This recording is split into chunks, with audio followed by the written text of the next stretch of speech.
Hello, we are here looking at Trading View on the SPY, the S&P 500 3-minute chart, and it looks super duper complicated on the screen, but it's very simple. This is just what I built throughout the day using my indicator below, the stochastic and the RSI, to find possible pivot points in the market to enter a position. Now, outside of just staring at this, like there are lines to follow. I drew them in. I circled possible pivot points on the chart, but there is way too much noise right now to understand it from anyone's perspective. So let's get rid of everything and just start over. All right. So to do this, it's very simple. You grab an anchored VWAP and you place it on the beginning of the day. Okay? And then you grab your Fibonacci channel, anchor it to the top of the first candle. We're on the 3-minute chart. Put it at the VWAP at open candle and then anchor it to the bottom. This is your trading channel for the day, right? And you do the same for the bottom of the candle to the anchor VWAP at open to the top of the candle. So this is, if you believe in the such thing, this is your trading area. Trade as much as you want inside of it. Outside of it, be wary. You do not want to go outside of it. And Captain Hindsight,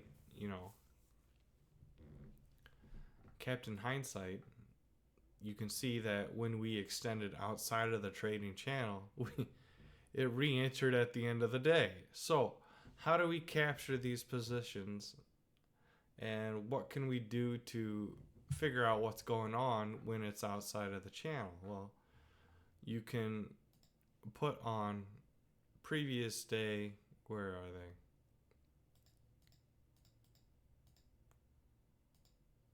There we go. Previous gap Fibonacci channels that appear to be continue to be used, and leave them on the chart, and then you can find possible inflection points. Possible inflection points throughout the day. So for example, when it extended out of today's Fibonacci channel, well, fancy that, I have found, where did it go? I have found one that it is using still that's outside of the channel. Okay, well,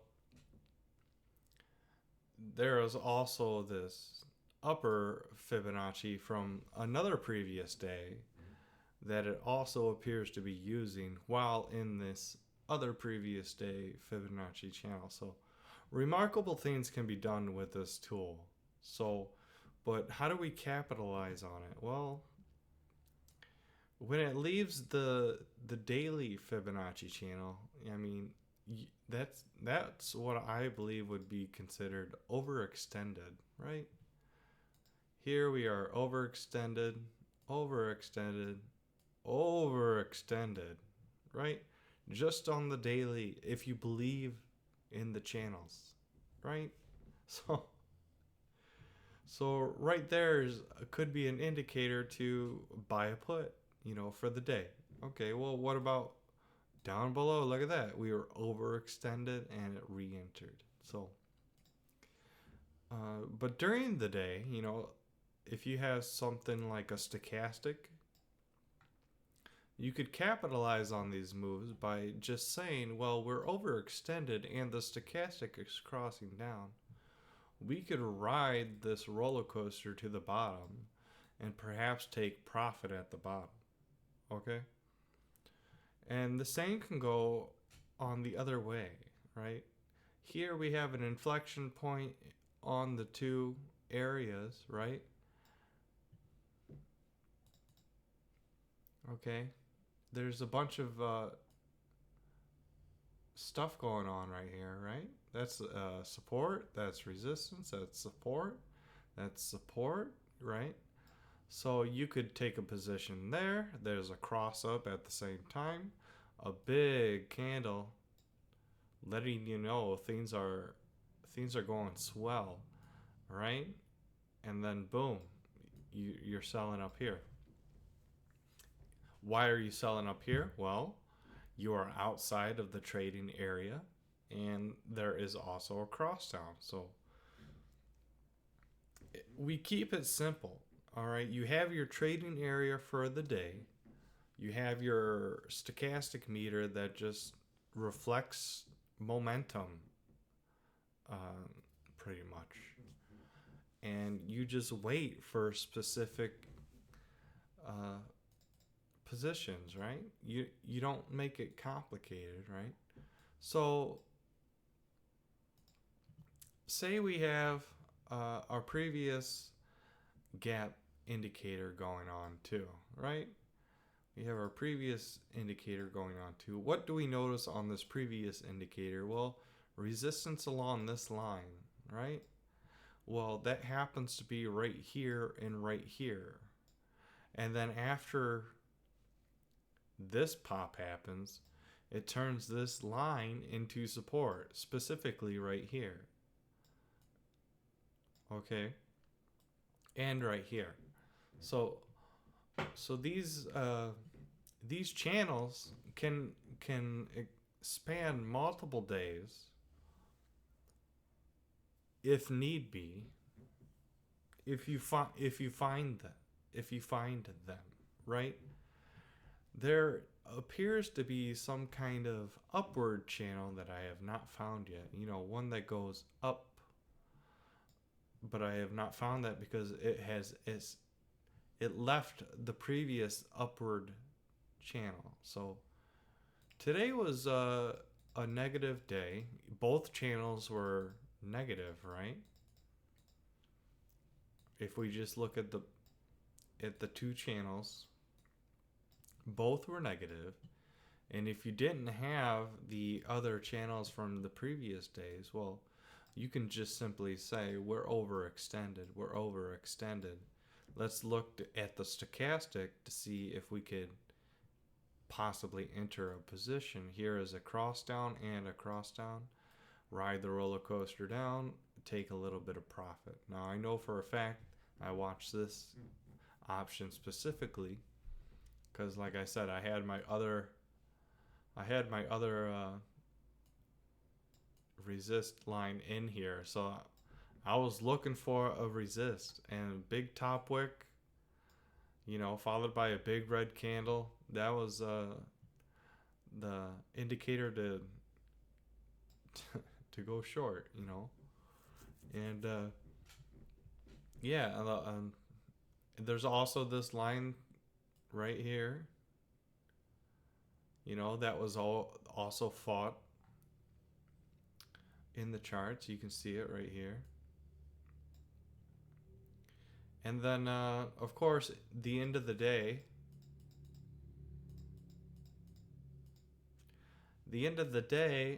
we ended up back into the daily channels.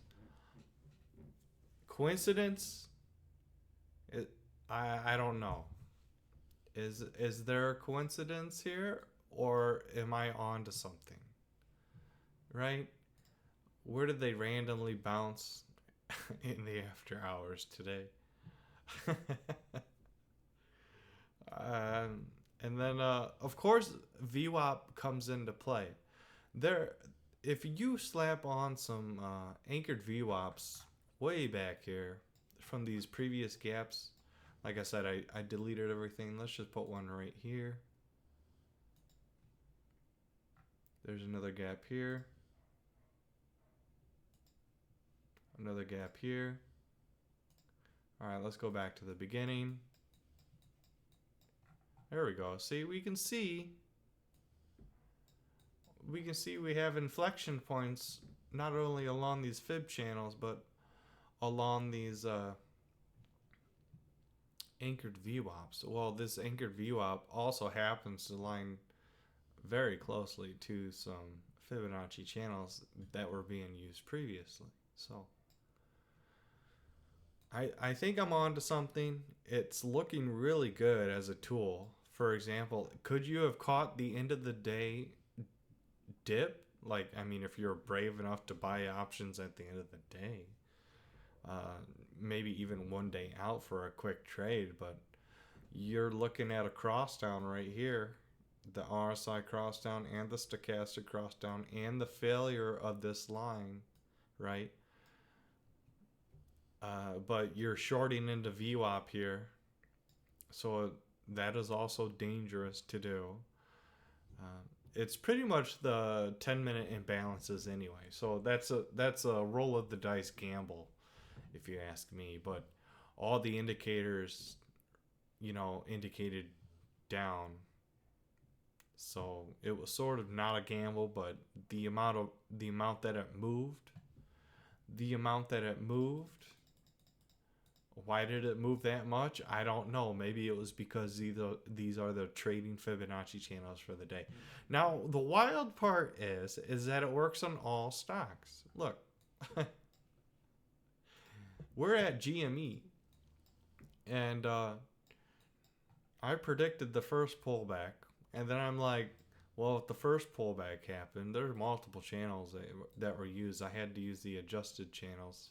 Yeah, that's the adjusted channel using the previous day anchored VWAP. So like this is, and then it used it as support right here. Look at this. This line right here. This line right here is simply created using the first candle of the day and an anchored VWAP. I kid you not, it's fantastic. I can't believe I've never used this before, but watch GME re-enter this channel, okay? Oh my goodness. This tool is so powerful. It's very remarkable. Where is it? Hide that one. Yeah.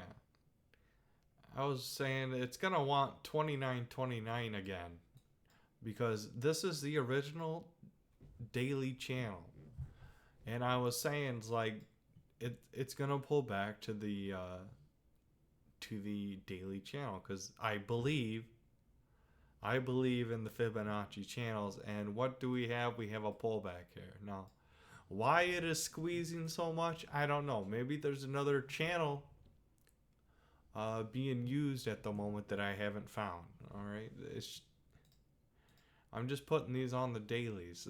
Tesla. Let's look at Tesla. I put one on Tesla. Look at that, almost 348, 347, 20-ish. I said it could possibly go to 348. Why? Because this is the trading channel for the day. I kid you not. This tool is pretty powerful.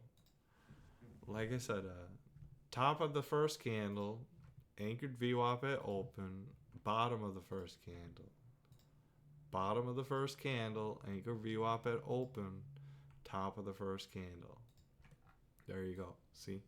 Now, how do you figure out where to position? Well, I don't know. Maybe put on a stochastic, and when it crosses down, maybe think about entering a put. So there's no real, we would have got stopped out of here. We can see that it's being supported the entire time, and you probably got stopped out, right?